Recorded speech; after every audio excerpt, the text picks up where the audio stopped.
कहता है उपाधि सद्विधा, उपाधि दो प्रकार का होता है, एक वस्तु धर्म, एक वस्तु जदृच्छा सन्निवेशित।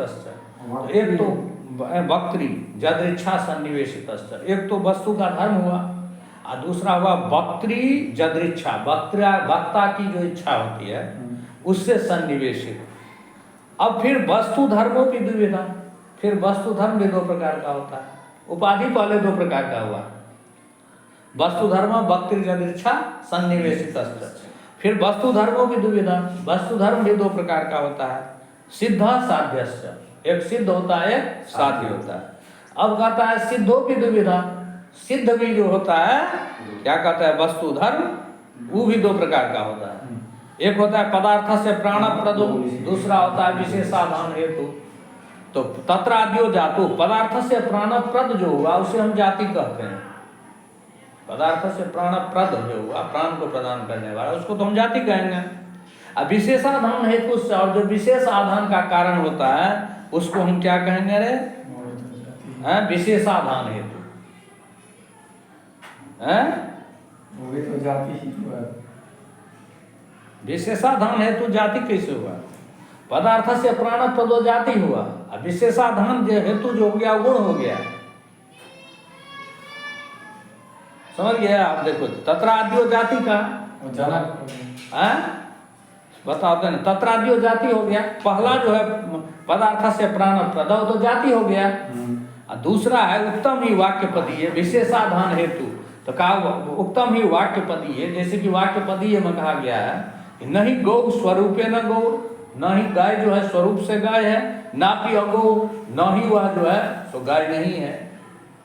तब गोत्वाभि संबंधात तु गौ, गौत्व के अभिसंबंध से, यानी गौत्व जाति जो है उसके संबंध से जो है वहाँ गौ होता है। और द्वितीय गुण जो विशेषाधान हेतु हम कहे तत्राद्यो जाति ही, द्वितीय गुण दूसरा जो विशेषाधान हेतु है, विशेष आधान का कारण, उसको हम गुण कहते हैं। जैसे शुक्लादिना ही लब्ध सत्ताकम वस्तु विशिष्यते, शुक्लादि जो गुण है उसका, वो लब्ध सत्ताक वस्तु जो है उससे उसको अलग करता है। अरे गौ सबसे तो संपूर्ण गौ का बोध होता है, और जब हम शुक्ल गौ कहेंगे तो शुक्ला गौ जो है कृष्ण गौ से अलग हो जाएगा ना। तो यही बात कहता है शुक्लादि ना ही लब्ध सत्ताकम वस्तु विशिष्यते, शुक्लादि के द्वारा जो लब्ध सत्ताक वस्तु है उससे उसको अलग करता है। हैं? तो ये हो गया तुमको क्या, वस्तु धर्म द्विविधा सिद्ध सिद्ध, तो सिद्धों की द्विविधा, तो सिद्ध का दो प्रकार हो गया, कौन, जाति और गुण, और दूसरा है साध्य, साध्य है ना, तो साध्य हो गया क्रिया, साध्य पूर्वा परिभूतावयव क्रिया रूपा, साध्य जो होता है पूर्व और पश्चात भूत जो अवयव है क्रिया का रूप। जैसे मान लिया जाए पाठ क्रिया में अधिश्रयणा अवश्रयणादय, अधिश्रयण चढ़ाने से लेके उतारने तक जो भी छोटी छोटी क्रिया है सब पाठ में आ जाता है, वो हो गया पूर्वा परिभूतावयव, इसी को कहा क्रिया रूप। दित्थादि शब्दानाम, हाँ दित्थादि शब्दानाम अंत्य बुद्धि निर्ग्राह्यम संहिता कर्म स्वरूपम वक्त्रा जदिच्छया दित्तादिषु अर्थेषु उपाधित्वेन सन्निवेश्यते। समझ रहे हैं? इति स्वयं संज्ञा रूपो जदृच्छात्मक।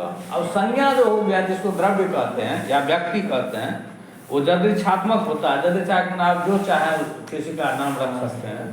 तो अब ये होता क्या है, तो देखो दित्थादि शब्दानाम अंत बुद्धि निर्ग्राह्यम, दित्थादि शब्द जो है उसके अंत जो है अंत्य बुद्धि निर्ग्राह्यम संहिता क्रमम स्वरूपम वक्त्रा जदिच्छया दित्थादिषु अर्थेषु उपाधित्वेन सन्निवेश्यते। जय न रे माने हाँ, तो वो संज्ञा रूप हो गया। तो इस प्रकार गौ शुक्ल चलो दित्था इत्यादि चतुष्टयी शब्दानाम प्रवृत्ति, तो शब्द की प्रवृत्ति जो होता है तो चतुष्टयी शब्दानाम प्रवृत्ति, चतुष्टयी माने चार प्रकार की प्रवृत्ति होती है। तो क्या क्या, तो गौ शुक्ल चलो दित्था, गौ जाति हो गया, शुक्ला गुण हो गया, चलह जो है क्या हो गया क्रिया, और डिथ जो है द्रव्य हो गया। इत्यादि चतुष्टयी शब्दानाम प्रवृत्ति महाभाष्यकार, ऐसा कौन कहा है? महाभाष्यकार। महाभाष्यकार का वर्तते पतंजलि, पतंजलि उक्तवान। परमात्मादि नाम तो गुण मध्य पाठात पारिभाषिकम गुणत्वम। तो फिर कहा कि परमाणु को जो है दर्शन में गुण मध्य में पाठ है। गुण में कौन कौन गुण है? 24 चतुर्विंशति गुणा जे सन्ति न्याय दर्शन है तत्र के परिणाम तत्र परिमाण अपि अस्ति अस्ति न वा? तदेव कथयति परिमाणवादीनां तु परिमाण आदि परमाणु भी है उसमें। तो परमाणु है गुण में परमाणु नहीं है। तब क्या है? रूप रस गंध स्पर्श क्या है?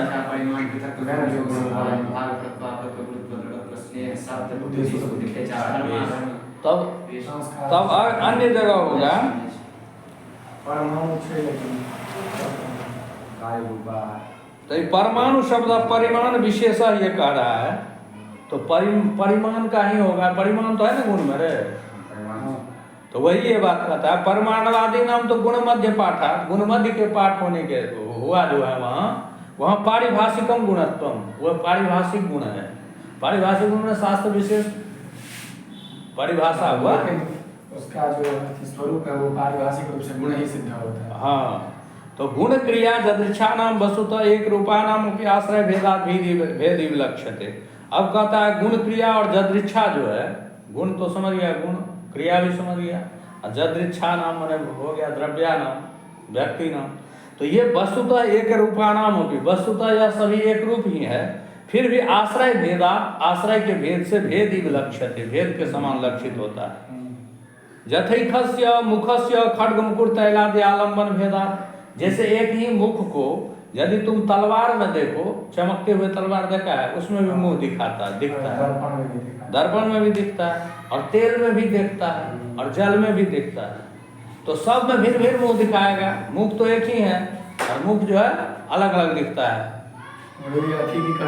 आश्रय भेद से। पूरी शंकराचार्य जी के प्रवचन सुने से ओमे कहने छथिन है और मुझे वह गप है अभिव्यंग्य की अभिव्यक्ति अभिव्यंजक के अधीन होती है और अभिव्यंजक के तात्पर्य से अभिव्यंग्य की अभिव्यक्ति में तात्पर्य होता है। तो वह गप है तो माने अभिव्यंजक के जे इच्छा होय छै के हिसाब से अभिव्यंग्य के अभिव्यक्ति में तात्पर्य के प्राप्ति होय। हां तो ये हो गया। अब कहता हिम पया संखाद्य आश्रयेषु परमार्थतो भिन्नेषु शुक्लादिषु जद वचन शुक्ला शुक्ल इत्यादि अभिन्ना विधान प्रतिपत्ति शुक्लत्वादि सामान्यम। अब कहते हैं शुक्लता जो है शुक्लत्व मीन्स शुक्लता। तो शुक्लता हिम हिम मन हो गया हिम बर्फ बर्फ में भी शुक्लता है बर्फ की भी ना शुक्लता वो उजला होता है। पय माने दूध दूध का भी उजल शुक्लता है और शंख का भी शुक्लता है शंख की भी शुक्लता है ना। और तो ये शुक्लता का जो आश्रय है वो हिम है दूध है शंख है। तो ये शुक्लता परमार्थ तो भिन्नेषु ये तीनों की शुक्लता भिन्न है। दूध की शुक्लता कुछ और है हिम का बर्फ की शुक्लता कुछ और है और शंख की शुक्लता कुछ और है। तो परमार्थ तो भिन्नेषु परमार्थ तो भिन्न है शुक्लता लेकिन शुक्लादिषु जद वसे न शुक्ला शुक्ला फिर भी सब लोग उजला उजला कहता है। तो इत्यादि अभिन्ना विधान ये जो अभिन्न विधान करता है हैं तत् शुक्लत्वादि सामान्यम। तो उस शुक्लत्व को हम सामान्य कहते हैं। सामान्य माने वो शुक्लत्व जाति हो गई है। उजला में भी बहुत प्रकार का होता है ना। सो ये कह रहा है। अब गुड़ तंडुल पाकादि स्वेदमेव पाकत्वादि। अब जैसे मान लिया गुड़ को भी पकाया जाता है गुड़ को भी तो अग्नि में पकाया जाता है रे तब ना गुड़ बनता है।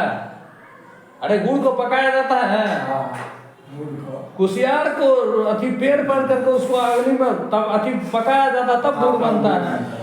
और उसके बाद तंडुल चावल को भी पकाया जाता है। तो पाक क्रिया है एक ही लेकिन भिन्न भिन्न प्रकार का पाक होता है ना रे हैं। मछली को भी पकाया जाता है और सब्जी को भी पकाया जाता है भात को भी पकाया जाता है ना रे।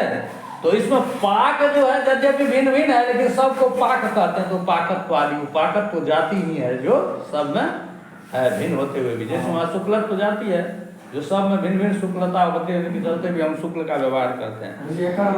शुक्ल इत्यादि भिन्न विधान प्रत्ययोत्पत्ति तत् शुक्लता मतलब यह है ना माने की कहै छै इहो में शुक्ल देखल इहो में शुक्ल देखल के सब शुक्ल शुक्ल कहल गेलै एकर अभिधान से जो प्रत्ययोत्पत्ति भऽ माने एकटा दिमाग में बैस गेलै शुक्लता से सब में वएह शुक्लता के अनुभव होइ छै। अभिन्न इत्यादि अभिन्न अभिधान प्रत्योत्पत्ति, अभिन्न अभिधान का ज्ञान जो होता है शुक्लत्व रूप ज्ञान, वो किस कारण से होता है? शुक्लत्व आदि की शुक्लत्व जो जाति है उसके चलते, माने गुण में भी जाति खोजा, नहीं समझा? समझ गए। उसमें भी शुक्लत्व जाति हुआ है ना, सब तरह का शुक्ल आ गया उसमें। जैसे मनुष्यत्व कहेंगे तो सब मनुष्य आ जाएगा, शुक्लत्व कहेंगे तो सभी प्रकार की शुक्लता आ जाएगी, पाकत्व कहेंगे तो सभी प्रकार का पाक आ जाएगा। ये कहने का आशा है, समझ रहे रे? उसी प्रकार बाल वृद्ध सुखादि उदी ऋतेषु दित्तादि शब्देषु जो प्रतिक्षणम विद्यमानेषु दित्तादि अर्थेषु अदित्तत्वादि अस्ति की। अब बाल बच्चा भी डित कहता है, वृद्ध भी डित कहता है, सुख भी डित कहता है। उस शब्दों में प्रतिक्षणम विद्यमानेषु, शब्द जो है प्रतिक्षण नष्ट होने वाला है। यानी हम जब किसी शब्द का उच्चारण करते हैं तो उसमें जो है अंत में उच्चारण जिससे अर्थ निकलता है उस अर्थ में जाते जाते पहले वाला उच्चारित शब्द नष्ट हो जाता है। तो दित्थत्व, तो फिर भी उसमें दित्थत्व आदि अस्ति, तो उसमें दित्थत्व जो जाति है इसी के चलते उसका व्यक्ति का भी बोध होता है। तो सर्वेषां शब्दानां जाति रे प्रवृत्ति निमित्तम, तो इस प्रकार सभी शब्दों की प्रवृत्ति निमित्त जाति ही है इति अंगे, ये कुछ लोग मानते हैं। चतुष्टयी शब्दानां प्रवृत्ति इति महाभाष्यकार, और जाति रे माने जाति में ही जो है सब जगह संकेत होता है, ये अन्य लोग मानते हैं। समझ गया? तद्वान अपोहुआ शब्दार्थ, तो यहाँ तक रहने दो, प्रवृत्ति निमित्त मानिए। तद्वान अपोहुआ समझना पड़ेगा, समझ गया? तद्वान अपोहो क्या होता है? तद भिन्न भिन्नत्व।